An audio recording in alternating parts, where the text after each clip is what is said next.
What is the scariest thing you've ever seen in your life that you can't explain? Part 2. Unfortunately, or fortunately IDK, he didn't find anything. Wrote it off as I had a nightmare and my brother wouldn't admit to seeing anything.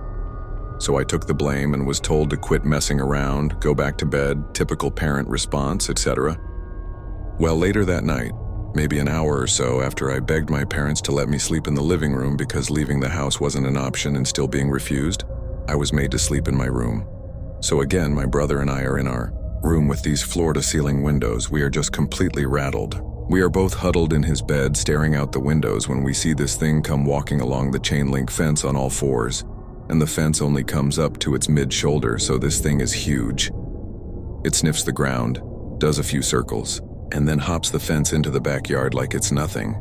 It walks over to the window and again gets nose to the glass like it's trying to see in. We are panicking the whole time. Well, my brother is like, "Fuck this." And soon as he steps off the bed, we hear this loud bang and there is a flash of light. The thing at the windows gets knocked sideways, and without even missing a beat, it turns and runs across the full length of backyard, jumps the back chain link fence. It cleared the fence the alleyway, and then landed in the back neighbor's yard. This is easily a 15-20 foot jump minimum, clearing their fence like it was nothing, and was gone at a dead run, up beside that house and off into the darkness on the other side. My dad comes tearing around the side of the house with his shotgun in hand and makes a mad dash for the side door and slams it shut behind him. He is screaming and hollering, "We gotta go." We pack up and head to a hotel that night.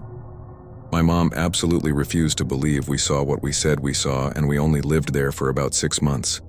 It rattled my dad so much he didn't even want to come back. He told my mom that we were just gonna move that next day, but she wouldn't allow it. After about 6 months, she conceded, and we moved. Mind you, this is in the coastal plains region of Texas. We have no large wild canines here. We have stray dogs and coyotes, but nothing that would even remotely touch on how big this thing was.